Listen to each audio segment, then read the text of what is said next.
पिछले कई दिनों से भतार के कालुकटक गांव के लोग मुख्य रूप से बच्चे विभिन्न बीमारियों से पीड़ित हो रहे हैं, जिनमें डायरिया और पीलिया के मरीजों की संख्या अधिक है।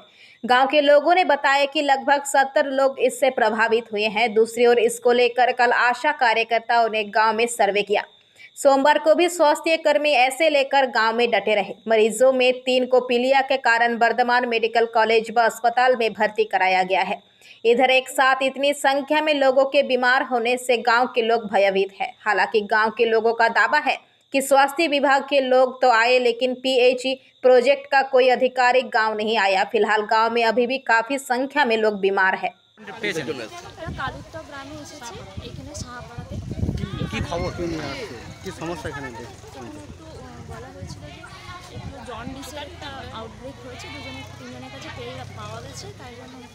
দিদি, গ্রামের মানুষজন বলছে যে অনেক ছেলে আক্রান্ত হয়েছে, কিন্তু আশাকর্মীরা সেভাবে খোঁজ খবর নেয়নি। প্রায় এখানে প্রায় 2 সপ্তাহ 20 দিন হলো আক্রান্ত হয়েছে, কোনো খবর নেই। এটা কি বলবেন? এই পাড়াতে আসেইনি আশাকর্মী, গতকাল শুধু এসেছে, কি বলবেন? এটা কি আপনি খোঁজ খবর নেবেন?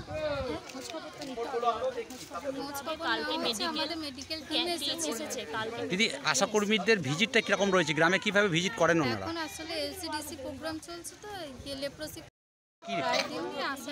এবার একটা গোটা পপুলেশনে তো একদিনে কভার করা সম্ভব। একদিন ওই পাড়া করলো, তারপরের দিন এসে যদি কেউ খবর দেয় যে ওই পাড়াতে কিছু হয়েছে, তখন আশা দিতে এসে খবর নেই। এখন প্রশাসনের পক্ষ থেকে কি ব্যবস্থা নেওয়া হয়েছে? স্বাস্থ্য দপ্তরের পক্ষ থেকে না, কালকে মেডিকেল সঙ্গে খবর পাওয়ার সঙ্গে সবাই আমাদের মেডিকেল টিমে, মানে সবাই স্বাস্থ্যকর্মীরা, আশা দিদিরা, মেডিকেল টিম, মানে ভাতার হসপিটাল থেকে মেডিকেল টিম ম্যাডাম সঙ্গে অ্যারেঞ্জমেন্ট করেছেন। সঙ্গে আমাদের ম্যালেরিয়া আরডিটি কিট টেস্ট করা হয়েছে, ওআরএস দেওয়া হয়েছে, মেডিকেশন দেওয়া হয়েছে, রেফার করা হয়েছে, সব করা যাচ্ছে না যে কি হঠাৎ হচ্ছে। হাসপাতাল যাচ্ছি। কতজনের হয়েছে? হ্যাঁ, কতজনের? প্রায় 20-30টা ছেলে হয়েছে। আজকে কজনকে পাঠিয়েছে? এখন আজকে তিনটে গিয়েছে। বর্ধমান গিয়েছে 3টে। কি সমস্যা হচ্ছে? সমস্যার মধ্যে বুকে লাগছে, আবার বলছে পেটে লাগছে।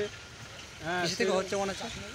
জি, কিসে থেকে হচ্ছে মনে হচ্ছে? কিসের থেকে হচ্ছে আমরা তো কিছু বুঝতে পারছি না। ডাক্তারও কিছু বলছে না যে কিসের জন্য হচ্ছে। কি অনুমান করছেন? অনুমান আমাদের জানছি যে আমরা পীর সাহেবের হলুদ হচ্ছে বলে অনুমান যে আমাদের জন্ডিস। কিসে থেকে হচ্ছে জন্ডিস? কিসের থেকে হচ্ছে সেইটাই তো সমস্যা, যে কোথা থেকে হচ্ছে। যাদের হচ্ছে সে বয়সগুলো কেমন? বয়স 5 বছর, 6 বছর, 8 বছর। বড়দের হচ্ছে? হ্যাঁ, বড়দের এখনো কিছু বোঝা যায় না, বড়দের হয় নাই। বাচ্চা ছেলেদের হচ্ছে, 8 বছরকার ছেলেদের। 30 জনের উপর? হ্যাঁ, প্রায় 30 জনের উপর ছেলেদের সহ কিছু ভালো হয়েছে, কিছু হয় নাই। ভাতা থানা কালুকটক গ্রাম। আমাদের আক্রান্ত হয়ে অনেক মানুষ 2 সপ্তাহ ধরে ভুগছে অসুস্থতে। তা মোটামুটি এই জন্ডিস হয়ে গেছে মোটামুটি 40 জনের। শিশু ছেলে হয়েছে মোটামুটি, বাচ্চা ছেলে হয়েছে মোটামুটি 30টা, আর বড় হয়েছে মোটামুটি 10-15টা মতো। আর বাকি রোগে নিয়ে সমস্ত সব কিছু ধরে মোটামুটি 70টা মতন 80টা মতন রোগ আমাদের অসুস্থ আমাদের একটা পাড়া ভুগছে। আমরা একটা আনুমানিক করছি, মোটামুটি জলের থেকে হয়তো এটা সমস্যাটা হচ্ছে কি না ঠিক মতো আমরা শিওর করে জানি না, তবে আনুমানিক করছি। তাই এতগুলো মানুষ কী জন্য ভুগছে সেটাই আমরা চিকিৎসা যারা আছেন দায়িত্ব তাদেরকে সব জানানো হয়েছে। আমাদের প্রধানকেও বলা হয়েছে, আমাদের প্রধান রিপোর্ট সঙ্গে নিয়ে আসো, সেই তরবারিতে ব্যবস্থা করছে বা আমরা সবাইকে জানিয়েছি। জানানোর পর এবারে আমি এই রিপোর্টগুলো আমাদের সামনে। আপনাদের পানীয় জলে কি সমস্যা? আমাদের পানীয় জলে বলতে একটা আমাদের লরি একটা রাস্তার ধারে উল্টে গেছিলো, একটা পুকুরে, পানা পুকুরে।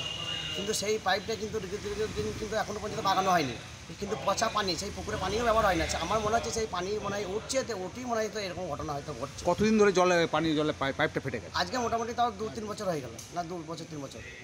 পাথরে গাড়ি একটা উল্টে গিয়েছিল, নতুন পুকুর বলে নাম। আপনাদের অনুমান কি? আমাদের অনুমান মনে হচ্ছে যে ওখান থেকেই হচ্ছে। এবারে সেটা সব কিছু রিপোর্ট তো করেছে, সমস্ত রিপোর্ট আমরা তুলে আনলাম। আইসিতে এসে আশাকর্মীরা যারা আছে, আশাকর্মীরা হয়তো ঠিকঠাকভাবে মনে হয় রিপোর্ট করেনি, ওরা কোনো রিপোর্ট পাই না। আমাকে যখন আমি একটা মনে করুন গ্রামের একটা মেম্বার, সেই হিসাবে। Bureau report, PBTV news. नियमित अपडेट एवं दुनिया भर की ताज़ा खबरों के लिए हमारे फेसबुक पेज को फॉलो एवं यूट्यूब चैनल को सब्सक्राइब करें।